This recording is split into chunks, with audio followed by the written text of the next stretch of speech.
Hello students, oscillations का 13th lecture लेते हैं आज हम, जिसमें हम सिर्फ फॉर्मूले देखने वाले हैं।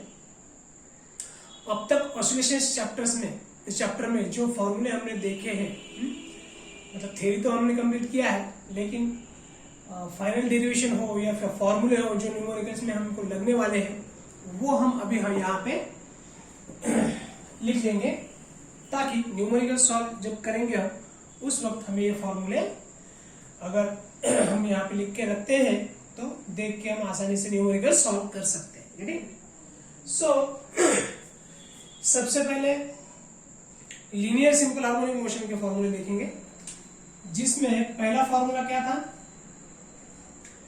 F is equal to minus of x। अगर इसको हम मैग्नीट्यूड फॉर्म में लिखेंगे तो F इज इक्वल टू क्या आएगा, kx आएगा। ठीक है, F इज इक्वल टू क्या आएगा, kx आएगा।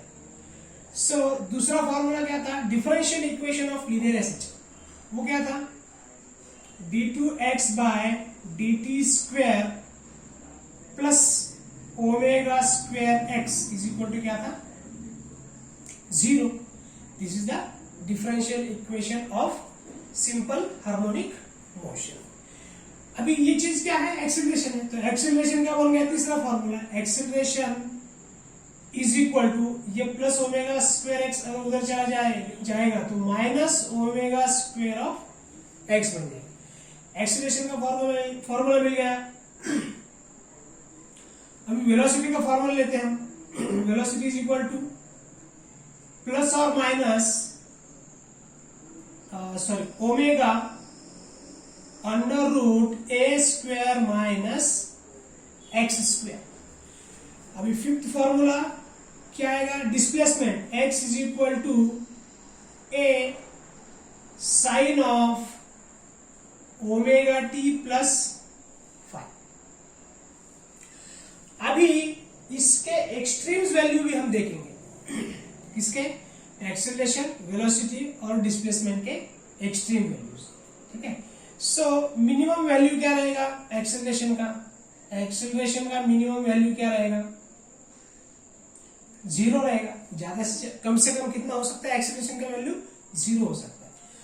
ज्यादा से ज्यादा कितना हो सकता है एक्सेलरेशन का वैल्यू, मैक्सिमम वैल्यू इसका कितना हो सकता है, x की मतलब डिस्प्लेसमेंट की मैक्सिमम वैल्यू क्या है, प्लस a या फिर माइनस a। x की जगह पे अगर प्लस a रखते हैं हम तो ये बन जाएगा minus of omega square into a, और x की जगह पे अगर माइनस a रखते हैं हम तो ये बन जाएगा प्लस ओमेगा स्क्वायर इंटू ए। तो एक्सेलरेशन की मिनिमम वैल्यू हो गई 0, एक्सेलरेशन की मैक्सिमम वैल्यू हो गई माइनस और प्लस ओमेगा स्क्वायर ए। ठीक है, अब वेलोसिटी की मैक्सिमम और मिनिमम वैल्यू निकालते हैं हम।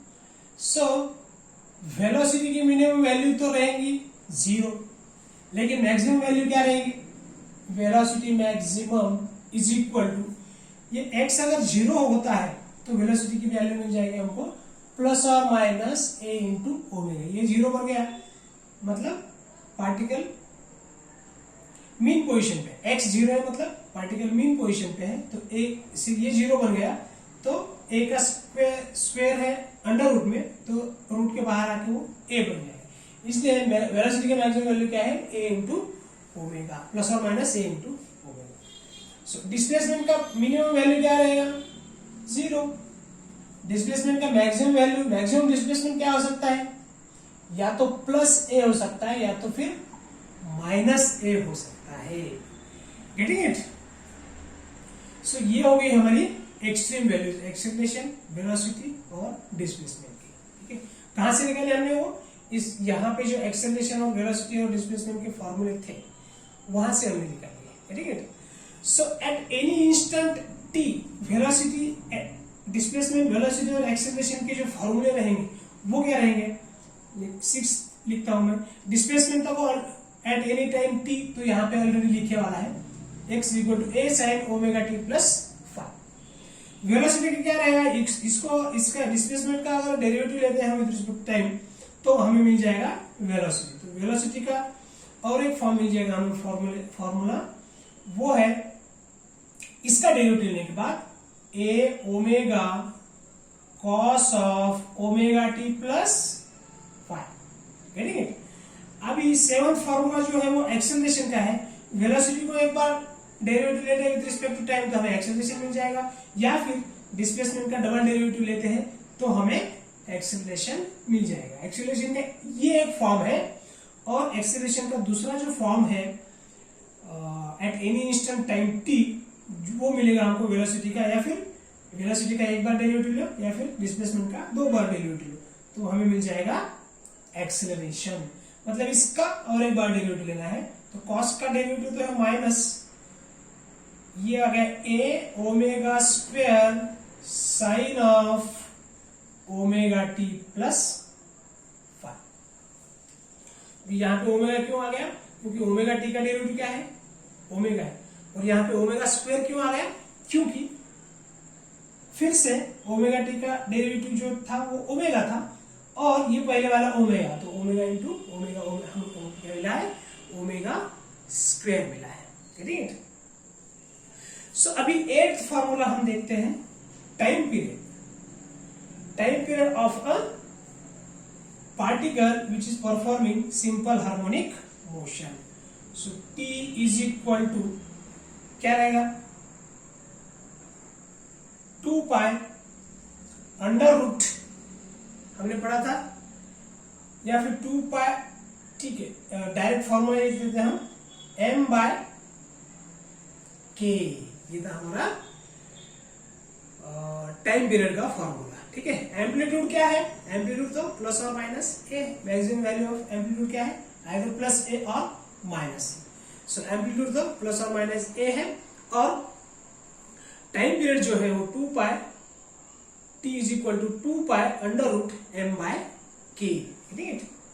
उसके बाद फ्रीक्वेंसी तो 1/t रहता है, एज सिंपल एज दैट। अभी ये मिटा देता हूं मैं, ताकि हम बचे वाले फॉर्मूले लिख सके, या फिर ये चीज मिटा देता हूं। ठीक है? ये चीज मिटा देता हूं मैं। अभी हमें चाहिए composition of 2SHM, composition of 2SHM, 2SHMs। मान लो पहला SHM है, उसका इक्वेशन है A1 sine of omega T plus 5। Frequency same है लेकिन फेज डिफरेंस है। X2 है, उसका एम्पलीट्यूड अलग है, sine of omega T plus 5। इसका भी फेज क्या है? अलग है। इसका 5 है, उसका 5 है, इसका एम्पलीट्यूड A1 है, उसका एम्पलीट्यूड क्या है? A2 है। तो रिजल्टेंट जो रहेगा डिस्प्लेसमेंट, वो क्या रहेगा? x1 plus x2, vector sum of both the displacements. Getting it? So ये हमने निकाला था formula r sine of omega T plus delta. अभी r क्या है? जो रिजल्टेंट डिस्प्लेसमेंट है उसका एम्पलीट्यूड है, और डेल्टा क्या है? जो रिजल्टेंट आया है x is equal to x1 plus x2 का, उसका रिजल्टेंट का फेज है। Getting it? सो यहां पे अब रिजल्टेंट की वैल्यू कैसे निकालेंगे हम? हमने देखा था r इज इक्वल टू क्या आएगा? क्या आया था हमारा? Under root a1 square plus a2 square plus 2a1 a2 cos of 5 minus 5। Trigonometry के फॉर्मूले यूज करके हमने ये डिराइव किया है। ठीक है? सो अभी डेल्टा इज इक्वल टू क्या आएगा? tan इनवर्स, या tan delta is equal to क्या आएगा? Delta is equal to tan inverse. tan उधर जाके इनवर्स में कन्वर्ट हो जाएगा। सो ये आ जाएगा a1 sine 5 plus a2 sine 5 whole divided by a1 cos 5 plus a2 cos of 5। ये हो गया डेल्टा, जो कि फेज ऑफ रिजल्टेंट है कि नहीं? फेज ऑफ रिजल्टेंट है, रिजल्टेंट जो डिस्प्लेसमेंट आ गया है उसका फेज है, गेटिंग इट। सो ये तो आ गया हमारा कॉम्पोजिशन ऑफ टू एसएचएम्स। इसके बाद में ये चीज मिटा देता हूं मैं ताकि हमें आगे के फॉर्मूले लिखने में आसानी हो जाए। तो या फिर यहाँ पे एक फॉर्मूला हम लिख सकते हैं, एनर्जी ऑफ एसएचएम, इसको नंबर क्या दिया है हमने, यहाँ पे है 8, तो यहाँ पे इसको लेते हैं हम 9 और अभी लेते हैं 10th। Energy of particle which is performing SHM. So total energy क्या लिखा था हमने, total energy is equal to kinetic energy plus potential energy. Extreme position पे काइनेटिक एनर्जी 0 है, मीन पोजीशन पे काइनेटिक एनर्जी मैक्सिमम है, एक्सट्रीम पोजीशन पे potential energy maximum है और मीन पोजीशन पे पोटेंशियल एनर्जी जो है वो मिनिमम है। ये सब हमने देखे, लेकिन ऑलवेज टोटल एनर्जी क्या आने वाला है, half m omega square into A square. मतलब एनर्जी जो है, मतलब काइनेटिक एनर्जी बढ़ गया तो पोटेंशियल एनर्जी कम हो गया, पोटेंशियल एनर्जी बढ़ गया तो काइनेटिक एनर्जी कम हो गया। और हमने एक पॉइंट ये कंडीशन ऐसे अप्लाई किया था कि काइनेटिक एनर्जी और पोटेंशियल एनर्जी कहीं ना कहीं पे सेम रहेगी, तो वो 2 पॉइंट पे सेम रहा था, उसका वैल्यू क्या आया था a डिवाइडेड बाय √2 और माइनस a डिवाइडेड बाय √2, ठीक है। लेकिन टोटल एनर्जी जो रहेगा वो ऑलवेज क्या आएगा, half m omega square a square, या फिर इसको हम लिख सकते हैं half m into v maximum का स्क्वायर। अभी इसको v मैक्सिमम का स्क्वायर क्यों लिखा, क्योंकि ओमेगा इंटू a क्या है, maximum velocity, omega into a क्या है हमने यहाँ पे लिखा था अभी, जो कि मैंने रब किया है, ब्लैक इंक से लिखा था, ठीक है। सो ये मैक्सिमम वैल्यू है a इंटू ओमेगा, सो उसका स्क्वायर, इसलिए हमने मैक्सिमम v मैक्सिमम लिया है, getting it. So total energy is always conserved. So ये हो गया 10th फॉर्मूला। इसके बाद जो है इसके बाद क्या लिया है हमने, हाँ, इसके बाद का जो फॉर्मूला है वो हम लेंगे एंगुलर एसएचएम के फॉर्मूले, ठीक है। सो एंगुलर एसएचएम में सबसे पहले लिया था हमने सिंपल पेंडुलम, सबसे पहले लिया था सिंपल पेंडुलम, गेटिंग इट। सो यहां पे हम हेडिंग दे देते हैं, अभी लीनियर एसएचएम हो गया, तो ये क्या हो गया, एंगुलर एसएचएम, एंगुलर एसएचएम। इसमें सबसे पहले था 8, 9, 10, 10th हो गया था, तो ये हो गया 11th फॉर्मूला। अभी सिंपल पेंडुलम का टाइम पीरियड निकाला है हमने, ठीक है। सिंपल पेंडुलम का टाइम पीरियड क्या निकाला है हमने, सिंपल पेंडुलम का टाइम पीरियड निकाला है t is equal to 2 pi under root l by g, getting it, under root 2 pi under root l by g। अभी 12th फॉर्मूला मैं लिखता हूं सेकंड्स पेंडुलम का। सेकंड्स पेंडुलम का तो टाइम पीरियड तो रहता है 2 सेकंड, इसलिए तो उसका नाम मिला है सेकंड, है नहीं।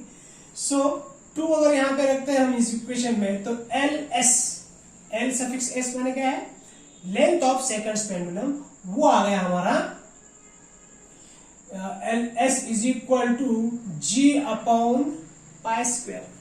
थ्योरी लेक्चर्स लेते समय हमने ये सब ऑलरेडी देखे, लेकिन फिर भी मैं कुछ चीजें जो है वो बता रहा हूं, ठीक है। अभी 13th नंबर का फॉर्मूला हम लेंगे एंगुलर, जैसे कि लीनियर एसएचएम में f is equal to k into x था, तो एंगुलर एसएचएम में क्या था, रिस्टोरिंग टॉर्क। यहाँ पे f is equal to restoring force है, यहाँ पे टो क्या है, रिस्टोरिंग टॉर्क है। Restoring torque is equal to क्या लिखा था हमने, minus of c into theta. मतलब टॉर्क जो है वो डिस्प्लेसमेंट के अपोजिट डायरेक्शन में है, मतलब एंगुलर डिस्प्लेसमेंट अगर थीटा है तो मतलब क्लॉकवाइज है, जो कि थीटा से डिनोट करते हैं हम, तो रिस्टोरिंग टॉर्क क्या है, अपोजिट डायरेक्शन में, मतलब एंटी क्लॉकवाइज। सो ये माइनस सी क्या है, सॉरी सी क्या है, कांस्टेंट है, ठीक है। उसको टॉर्सनल कांस्टेंट भी बोलेंगे या फिर टॉर्क कांस्टेंट ऐसे भी कह सकते हैं, but you can say constant of proportionality, getting it. So tau is equal to क्या लिख सकते हैं हम, आई इंटू अल्फा, ये होगा 14 फॉर्मूला, is equal to minus of C into theta. जैसे कि यहाँ पे डिफरेंशियल इक्वेशन निकाला है हमने, वैसे ही इसका भी डिफरेंशियल इक्वेशन हमने निकाला था। सो d2x is replaced by theta, linear displacement is replaced by angular displacement. ये क्या है, एंगुलर एक्सीलरेशन, और आई क्या है, मोमेंट ऑफ इनर्शिया, अल्फा क्या है, एंगुलर एक्सेलरेशन, ठीक है। उसके बाद ये आ गया dt स्क्वायर, ये इसको मैं इधर लेता हूं तो c upon I into theta is equal to 0। ये क्या है, differential equation of the particle which is performing angular simple harmonic motion. यहां पे ये समझना जरूरी है। x किससे रिप्लेस हुआ है, थीटा से, गेटिंग इट। सो हमको मिल गया d2 theta upon dt square is equal to, sorry d2 theta upon dt square plus c upon i into theta is equal to 0। अभी देखते हैं हम time period of particle performing angular SHL, ठीक है। सो t क्या आएगा इसका, t क्या आएगा, t is equal to 2 pi divided by under root में, यहां पे क्या था, यहां पे क्या था, चलो फिर यहां पे और एक बार लिख लेता हूं लगा तो 2 pi under root linear acceleration divided by linear displacement, या फिर 2 pi divided by under root linear acceleration A से डिनोट करते हैं और लीनियर डिस्प्लेसमेंट एक्स से डिनोट करते हैं। Linear acceleration per unit linear displacement, ऐसा भी हमने उसको कहा था, ठीक है। This is one of the forms of the time period of particle which is performing linear acceleration. वही एंगुलर एक्सेलरेशन में क्या रहेगा, linear acceleration is replaced by angular acceleration और linear displacement is replaced by angular displacement, as simple as this. So t is equal to बन गया 2 pi under root theta upon alpha. इसमें modify करके हमने यहां पे लिखा है। तो ये क्या हो गया, time period of a particle which is performing simple harmonic motion. अभी देखते हैं हम magnet vibrating in uniform magnetic field जो था उसमें आया था हमारा 16th हो गया, ये 17th। तो इज इक्वल टू आया था mu B into theta, 17 formula लगा। तो मैं और एक बार इधर लिख लेता हूं, उसको यहां पे लिख लेता हूं मैं, getting it.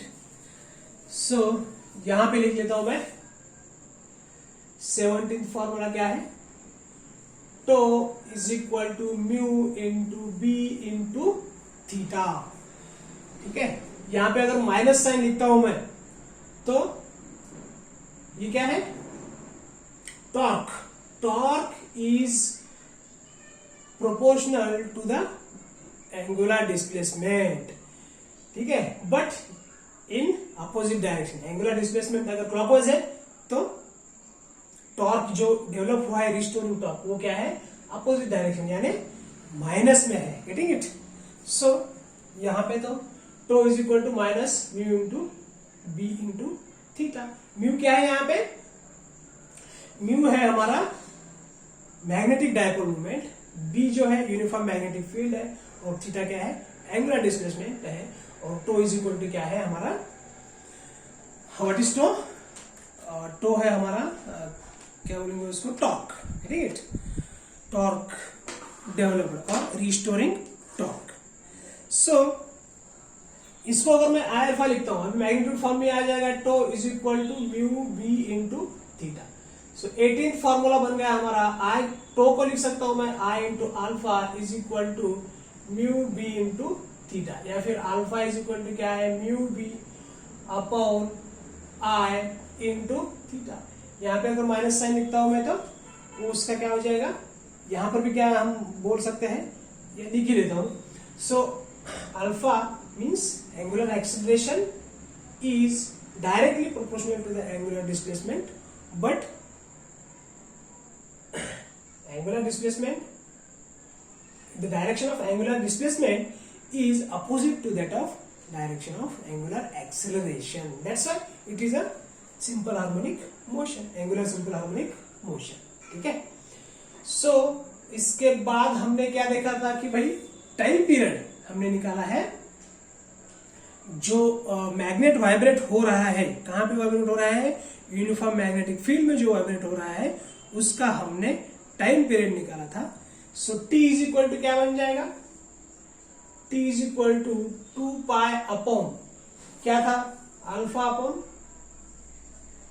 Theta, alpha upon theta. तो ये अल्फा की वैल्यू यहां पे अगर रख देते हैं हम, तो ये बन जाएगा 2 पाई अपॉन अंडर रूट क्या आ जाएगा ये, अब मैग्नीट्यूड फॉर्म में लिखूंगा मैं, अल्फा की value mu B upon I into theta, और ये होल डिवाइडेड बाय थीटा। तो थीटा थीटा कट गया तो हमें मिल गया t is equal to 2 pi, ये आई ऊपर जाएगा न्यूमरेटर में, divided by mu into B कहां बचेगा, डिनोमिनेटर में। सो ये तो हो गए सारे फॉर्मूले जो कि अब तक हमने ऑसिलेशंस चैप्टर में पढ़े हैं। इसके डेरिवेशंस, इसकी थ्योरी हमने ऑलरेडी 12th लेक्चर तक पढ़ चुके हैं। Getting it?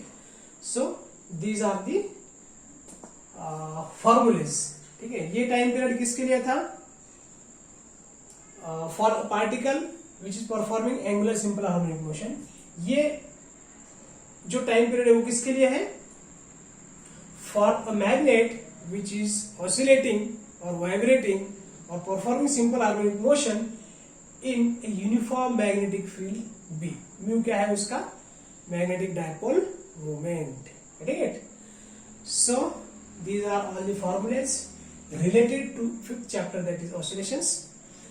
अगर कुछ एक आध दूसरा फॉर्मूला रह गया है या फिर कुछ अलग थोड़ा बहुत पुराने फॉर्मूले भी लगेंगे हमको इसमें, जैसे कि हुक्स लॉ का यूज भी लगने वाला है न्यूमेरिकल सॉल्व करते समय, या फिर और भी कुछ चीजें लग सकती है, तो वो मैं जैसे जैसे न्यूमेरिकल्स आएंगे वैसे वैसे मैं वैसे फॉर्मूले बताते जाऊंगा।